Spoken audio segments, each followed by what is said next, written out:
Hello, everyone.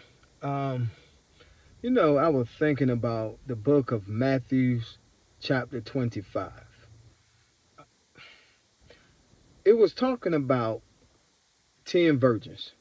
The story is very familiar. For those who don't understand the story, it's talking about 10 virgins. Five was foolish and five were wise. Now, this is the thing. Sometimes people would take that scripture out of context.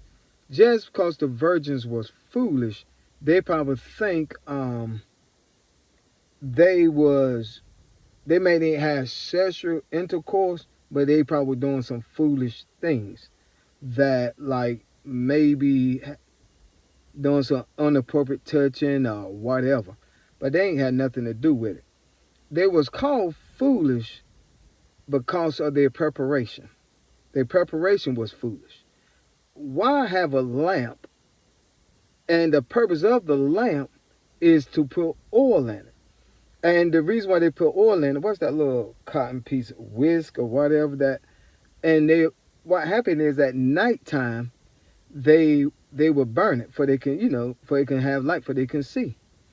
Now maybe traditionally back then maybe the bridegroom always come when it's I can say maybe always come during the day. I don't know. Or maybe, but the point is, this the point. He came and they wasn't prepared. Let me say that again. He came, but they wasn't prepared. It's just like a person who don't never travel during the nighttime. They don't never travel during the nighttime. Okay, they got news. Somebody told them, hey, your headlights in your car is blowed. Oh, I ain't worrying about that.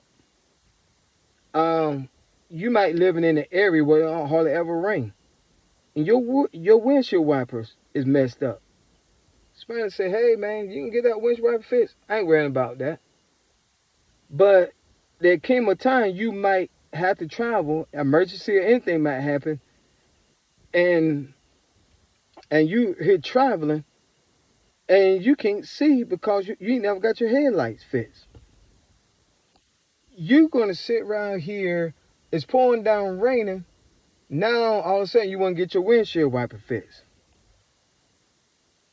You know you're gonna need gas in your car, but you sitting around here riding on E. Now it's emergency. You got to get to the hospital or something. Or maybe you running late for work, but now you don't got enough gas because you didn't never stop and get no gas.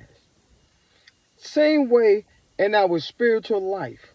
We sitting around here playing with God. You sitting around here doing what you want to do, and you sit here assuming. Though the Bible said no man don't know the day or the hour when God going to come, but you assuming Christ not going to come right now. And so that's why you want to act like a fool and do things. Then when Christ come, then you mad because hell gonna be your home. And when that scripture quoted say, "Depart from me, you work of iniquity," I know you not. You don't want God to tell you that. Why blood running warm in our veins? Let's get it together now with Christ.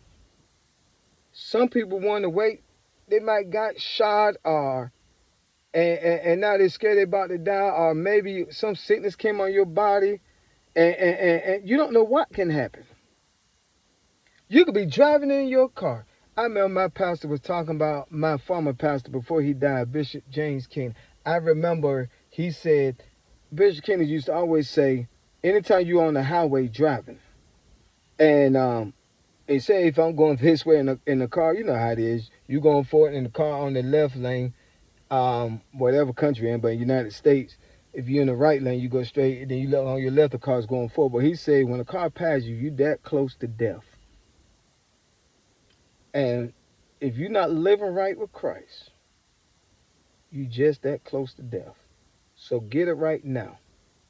Have oil in your vessel. Peace. God bless.